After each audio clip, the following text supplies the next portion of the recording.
हैं तब तक घर स्वर्ग होता है। और घर में रहने वालों को चिंता नहीं होती, चलो मेरे ऊपर बड़ों का हाथ है, बड़ों का आशीर्वाद है। और व्यक्ति जब तक होता तब तक उसका महत्व नहीं समझते। जब व्यक्ति चला जाएगा तब व्यक्ति सोचता, हाँ मेरी माँ थी, मेरे ससुर थे, ऐसे थे वैसे थे। इसलिए व्यक्ति महत्व नहीं समझता। आज पांचों पांडवों ने कहा मेरे से ऊपर से बड़ों का हाथ चला गया, हम भी नहीं रहेंगे।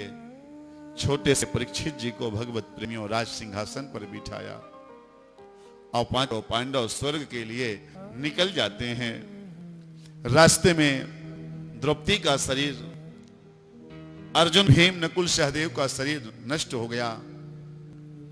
अकेले शरीर स्वयं युधिष्ठिर जी महाराज स्वर्ग के लिए, साथ में एक कुत्ता साथ दिया है युधिष्ठिर जी का, और कुत्ता के साथ पहुंचे स्वर्ग में। उन्हें नरक के दरवाजे से निकाला गया। भगवान के सेवकों ने कहा महाराज आपको हम स्वर्ग ले जाने के लिए आए हैं, स्वर्ग आप अकेले जाओगे, आपके साथ एक कुत्ता स्वर्ग नहीं जा सकता है। युधिष्ठिर जी ने कहा भैया जिसने मेरी पूरी रास्ता में सहायता की है, मैं उस कुत्ते को नहीं छोड़ सकता। पूरे अकेला मैं आ रहा था लेकिन मेरे साथ दिया है, इसलिए चाहे नरक ले जाओ चाहे स्वर्ग ले जाओ, जहां भी ले जाओगे हम इस कुत्ते के साथ ही जाएंगे। और नरक ले जाने के लिए तैयार हो गए भगवान के सेवक। देखते देखते भगवत प्रेमियों उसी कुत्ते से धर्मराज प्रकट हो गए। जय हो युधिष्ठिर जी, आप जैसा धर्म का पालन करने वाला कौन होगा। तो आप किसी के एहसान को नहीं भूलते, आप एक कुत्ता के लिए नरक में जाने के लिए तैयार हो गए। आप स्वयं धर्मराज हो इसलिए आपने ऐसा किया है। और भगवत प्रेमियों युधिष्ठिर जी को धर्मराज की गद्दी वापस सौंप दी गई। इधर परीक्षित जी महाराज अपने राज्य का सुंदर पालन करते हैं, अपने दादा परदादा के पग चिन्हों पर चलते हैं। और परीक्षित जी को समय समय पर यह मालूम चलता है कि मेरा धर्म क्या है, मुझे क्या करना चाहिए। यदि प्रजा दुखी रहती है मेरे राज्य में तो मेरा क्या होगा। जिस राज्य में, राजा के राज्य में प्रजा दुखी होती है वह राजा पाप का भागीदार होता है। यस्य राष्ट्रे प्रजा सर्वास तस्यन्ते साध्व साधुभिः तस्य मत्तस्य नश्यन्ति कीर्तिरायुर्भगो गतिः। जो राजा के राज्य में प्रजा दुखी हो वह राजा की कीर्ति, यश, आयु, धन सब कुछ नष्ट हो जाता है। परीक्षित जी ने सोचा एक बार मैं अपने राज्य को देख के आऊं, भेष बदल करके राजा को समय समय पर जाना चाहिए। समाज में मेरे बारे में क्या बात होती है, समाज मेरे बारे में क्या सोचती है, प्रजा दुखी तो नहीं है, जाना चाहिए। आज परीक्षित जी महाराज भेष बदल करके और अपने राज्य का भ्रमण करने जाते हैं। परीक्षित जी ने क्या देखा आगे चलकर कि एक पैर का बैल गौ माता के साथ बात करके रो रहा है, वार्तालाप करके रो रहा है। जो उस एक पैर के बैल को देखा है, अब तो परीक्षित जी बड़े दुखी हुए कि मेरे राज्य में भी इस बैल को किसी ने 3 पैर काट लिए। परीक्षित जी उस बैल के पास में जाते हैं, भैया तुम्हारी यह हालत किसने की है, तुम्हारे 3 पैर किसने तोड़ दिए, काट लिए, मुझे बताओ यह हालत तुम्हारी किसने की। उस बैल ने बड़ी सुंदर बात कही। बैल ने कहा महाराज आप ये बताओ मैं किसको दोष दूं। कुछ लोग कहते हैं जो ब्रह्मा जी लिख देते हैं व्यक्ति को वही मिलता फल, क्या मैं ब्रह्मा जी को दोष दूं। कुछ लोग कहते हैं जो जैसा कर्म करता है उसको वैसा ही फल मिलता है, तो क्या मैं अपने कर्मों को दोष दूं कि मैंने ऐसे कर्म किए थे। राजन मैं तो सिर्फ यह मानता हूं कि व्यक्ति को कर्म करते रहना चाहिए, भगवान का भजन करते रहना चाहिए और किसी पापी आदमी की कभी चर्चा नहीं करनी चाहिए, क्योंकि जो पापी की चर्चा करता है वह भी पाप का भागीदार होता है, उसको भी पाप का कुछ प्रायश्चित भोगना पड़ता है। इसलिए मैं निवेदन करूं आप सबसे,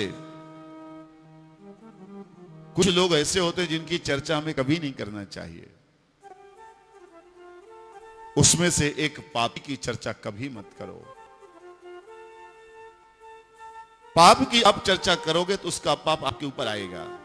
लेकिन आजकल बड़ी विडंबना है, लोगों को किसी की पाप की बात पता लग जाए फिर लोग उसके पीछे पड़ जाएंगे, जहां बैठेंगे वहीं चर्चा करेंगे, पूछेंगे। और उसके जड़ में खासकर माताओं को कोई किसी की बुराई पता लग जाए, बोलो राधे राधे, अच्छा ऐसा हुआ, फिर क्या हुआ, हाँ ऐसा हुआ, मैं तो पहले से मालूम था वो ऐसा है, मतलब पूरी गणित पहले शुरू।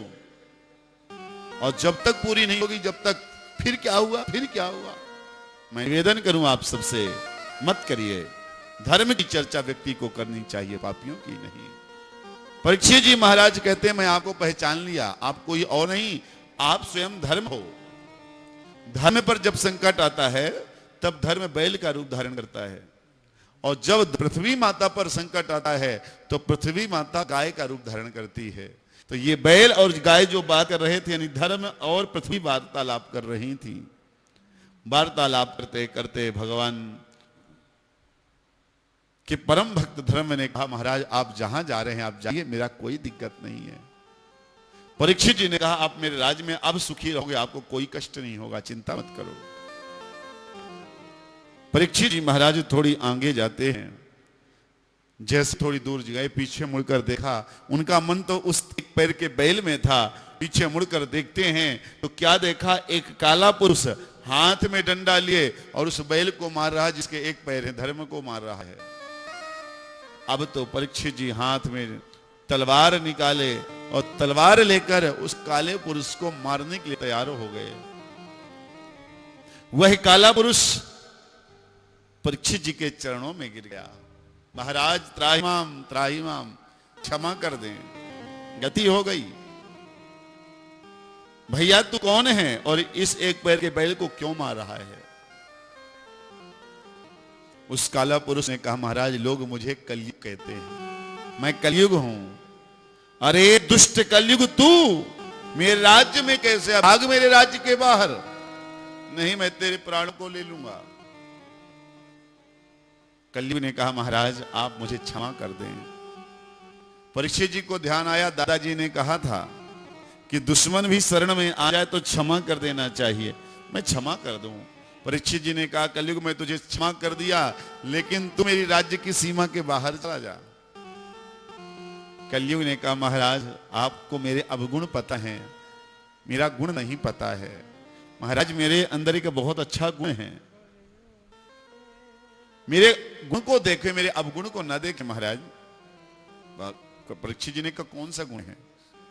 कलयुग ने कहा महाराज यत्फलम नास्ति तपसा न योगेन समाधिना तत्फलम लभते सम्यक् कलौ के सब कीर्तना। यत्फलम नास्ति तपसा न योगेन समाधिना, जो महाराज तपस्या करने से सतयुग में फल मिलता था, जो त्रेता में योग करने से फल मिलता था, द्वापर में जो समाधि लगाने से फल मिलता था, महाराज जब मेरा युग आएगा, जब मैं रहूंगा तो किसी को योग करने की जरूरत नहीं, किसी को तप करने की जरूरत नहीं, किसी को समाधि लगाने की जरूरत नहीं। केवल भगवान का भजन करने मात्र से योग समाधि और तपस्या का फल व्यक्ति को मिल जाएगा। इसलिए महाराज मुझे आप क्षमा करें और मेरे गुण को देखें, बड़ा अच्छा गुण है। गोस्वामी जी ने इसी श्लोक को अपने शब्दों में कहा, भाव से देखें। कलियुग केवल नाम यदरा, सुमिर सुमिर नर उतरहि पारा। कलियुग केवल नाम यदरा, सुमिर सुमिर नर उतरहि पारा। सुमिर सुमिर नर उतरहि पारा। कलियुग केवल कलयुग केवल नाम आधारा, कलयुग केवल नाम आधारा, कलयुग केवल नाम आधारा, सुमिर सुमिर नर उतर पारा, सुमिर सुमिर नर उतर पारा। श्री राम जय राम जय सिया राम, श्री राम जय राम जय सिया राम, श्री राम जय राम जय सिया राम। कलयुग केवल नाम आधारा, सुमीर सुमीर नर उतर ही पारा। महाराज जब मेरा नाम मेरा युग आएगा, केवल भगवान का नाम लेने मात्र से व्यक्ति का कल्याण हो जाएगा। इसीलिए कलयुग में आपको ज्यादा कुछ नहीं करना है, आपको ज्यादा परेशान होने की जरूरत नहीं है, अपने मुक्ति के लिए ज्यादा टेंशन लेने की जरूरत नहीं है। बस आप बैठ करके भगवान का स्मरण करना है आपको।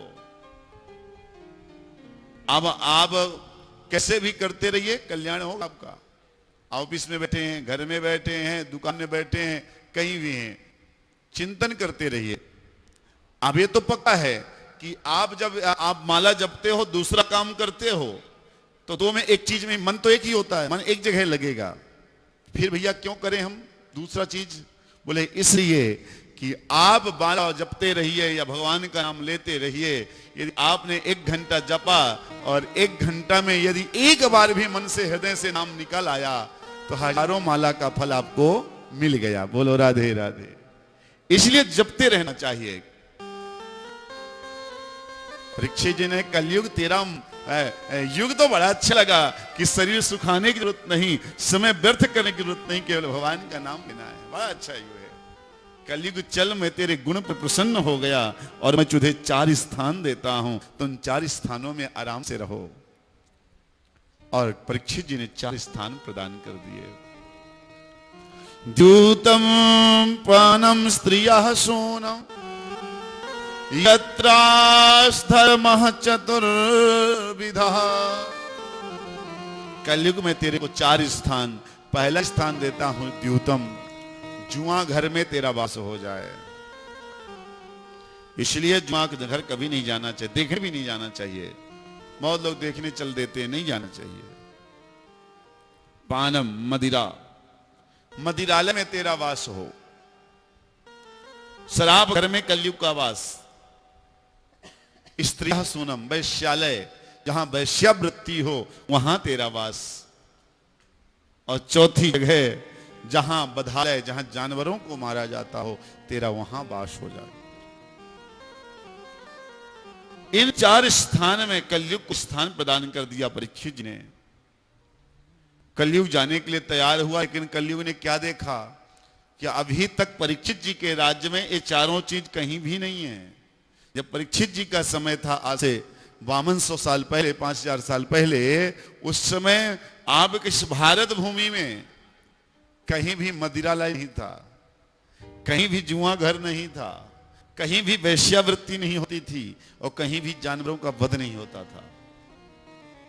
इसी भारत भूमि में कलयुग ने सोचा जब ये चारों चीज नहीं है तो मैं कहां जाऊं।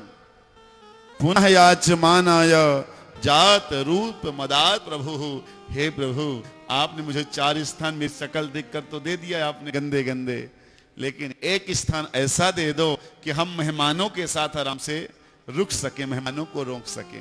भाई व्यक्ति स्वयं कैसे भी रह लेगा, लेकिन मेहमानों की व्यवस्था तो ढंग से होनी चाहिए ना। आपका घर कैसे भी फैला पड़ा रहे, लेकिन बैठक रूम व्यक्ति एकदम फिट रखता है। भाई कब कौन आ जाएगा, बैठक ठीक है, अंदर कौन देखने वाला है। वो राधे राधे। तो बैठक रूम अच्छा हो तो काम चल जाता है। कलयुग ने कहा महाराज एक बैठक ड्राइंग रूम अच्छा सा दे दीजिए। जब पुनः याचना की तब भगवत प्रेमी परीक्षित जी ने 5वां स्थान दे दिया। ततो नृतम मदम कामं रजो वैरम पंचमम। हे कलयुग, तुझे 5वां स्थान मैं देता हूं, आज के बाद तुम्हारा निवास स्वर्ण में हो जाए, सोने में तुम्हारा वास रहेगा।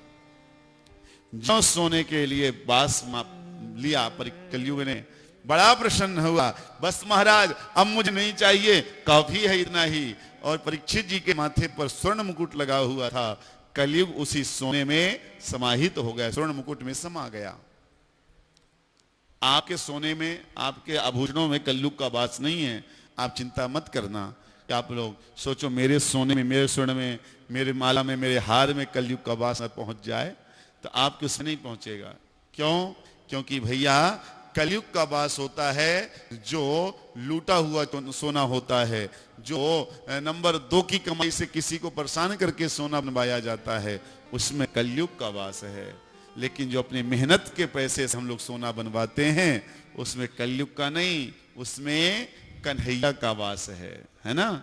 इसलिए चिंता नहीं करना, आप सबका मेहनत का पैसा है, तो आप सबको सोने की चिंता की जरूरत नहीं है।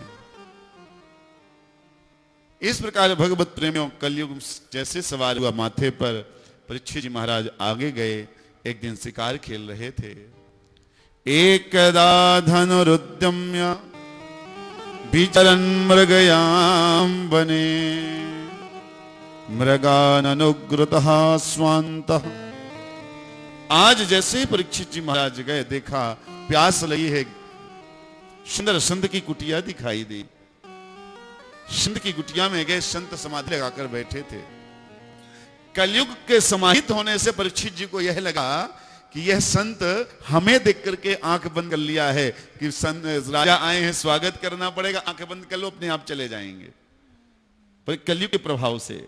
और भगवत प्रेमियों, परीक्षित जी ने सामने देखा एक मरा हुआ सर्प पड़ा है, उस सर्प को उठाया और गले में डाल दिया, चले आए। इधर जैसे घर में मुकुट को रखा, ध्यान आया मुझसे तो बहुत बड़ा पाप हो गया, मेरे पूर्वजों ने संत का आशीर्वाद लिया है, संत को कभी दंड नहीं दिया, आज मेरे मन को क्या हो गया कि मैंने संत के गले में सर्प डाल दिया, मुझे दंड मिलना चाहिए। प्रायश्चित कर रहे हैं। उसी समय उस समीक ऋषि के पुत्र थे जिनका नाम सरंगी था, जल में स्नान कर रहे थे। ज्ञान हुआ कि मेरे पिता के गले में किसी ने सर्प डाल दिया है, हाथ में जल लिया और जल लेकर के श्राप दे दिया। इतिलंघित मर्यादा तक्षकः सप्तमे हनि, दंशति स्म कुलांगारं, चोदितो में तदद्रुहम्।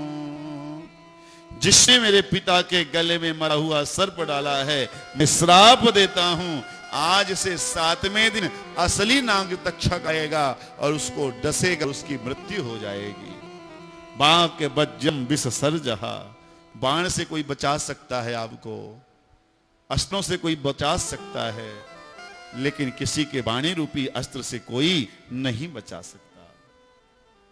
इधर समीक ऋषि को पता लगा मेरे पुत्र ने परीक्षित जी को श्राप दिया है, शिष्य को भेजा, जाओ जाकर परीक्षित को कह देना कोई उपाय करना चाहे तो वह अपने उपाय कर ले। परीक्षित जी महाराज जैसे सुनते हैं 7वें दिन मरने का श्राप लगा है, परीक्षित जी बड़े प्रसन्न हुए। आज का कोई आदमी होता तो क्या करता? 7वें दिन मरना है, अच्छा है 7 दिन जल्दी काम व्यवस्थित कर लो, मौज मस्ती कर लो, फिर तो मरना ही है। किसी को बीमारी हो और बोल दो भैया ये चीज मत खाना, अरे महाराज मरना ही है, खा के ही मरो, ऐसे लोग कहते हैं। खाकर नहीं मरोगे, तड़प कर मरोगे, गड़बड़ी करोगे तो। मरना तो ठीक है, व्यक्ति मर जाए अच्छा है, वो अलग विषय है, लेकिन खाओगे फिर बीमारी फैलेगी, फिर कष्ट मिलेगा, तब प्राण निकलेगा, वो गलत है ना। व्यक्ति को सोचना चाहिए। हम लोग अपने पैसे व्यवस्थित करने में लग जाते, बच्चों के जल्दी जल्दी सब नामे लिखाते, कागज पत्र सब फिक्स कर देते, लेकिन परीक्षित जी ने कुछ नहीं किया। परीक्षित जी ने अपने बड़े बेटा को बुलाया, सिंहासन पर बिठाया और जंगल को चल दिया। 7 दिन में मरना है, मेरे पास 7 दिन है, कुछ भी हो सकता है। और परीक्षित महाराज शुक्ताल पहुंचे, शुक्ताल में पहुंच करके आसन जमाया। इस साल सुखताल की हमें बड़ी याद आ रही थी। इस साल हमारी कथा होनी थी 18 सितंबर से 24 सितंबर, लेकिन इस महामारी ने ऐसा चक्कर चलाया कि जो जहां है वहीं बैठ के सुन ले वही बहुत है। लेकिन बड़ा याद आ रहा, अभी हम एक दिन रात को मनोज जी से कह रहे थे कि कथा तो नहीं हो पाई, लेकिन जैसे थोड़ा सा कोई ड्राइवर वाइवर ढंग से मिलेगा तो सुखताल दर्शन करने जरूर जाऊंगा, क्योंकि मत्था टेक के आ जाऊं। अब कथा नहीं हुई तो क्या हुआ, मत्था तो टेकना चाहिए। सुखताल बड़ी रमणीक भूमि है, जो लोग गए होंगे मालूम है, बड़ा शांति मिलती है। कोई तामझाम नहीं, कोई बहुत बड़ा शहर नहीं, वहां जाकर के शांति मिलती है। बहुत अद्भुत जगह है सुखताल। भगवत प्रेमियों जैसे समाधि लगाकर बैठे बड़े बड़े संत आए। सभी संतों से परीक्षित जी ने एक प्रश्न पूछा, महाराज जिस व्यक्ति की आज से 7वें दिन मृत्यु होने वाली हो, उस व्यक्ति को क्या करना चाहिए? किसी संत ने कहा यज्ञ करो, किसी संत ने कहा दान करो, किसी संत ने कहा माला जपो, किसी संत ने कहा समाधि लगाओ। परीक्षित जी ने कहा मैं मुक्त तो हो जाऊंगा, मेरे पाप कष्ट दूर तो हो जाएंगे। संतों ने कहा गारंटी नहीं लेता, करो शायद हो जाओ, पक्का नहीं है, करो। परीक्षित जी ने कहा मेरे पास सिर्फ 7 दिन है, इसलिए गारंटी वाला काम करना है, शायद वाला काम नहीं करना। लेकिन कोई भी संत गारंटी नहीं ले रहा कि मैं 7 दिन में मुक्त कर दूंगा। उसी समय परीक्षित जी के मध्य में एक संत का पदार्पण हुआ। तत्रा भवद भगवान व्यास पुत्रो यद्रक्षया गामट मानो नपेक्षा अलक्ष लिंगो निज लाभ तुष्ट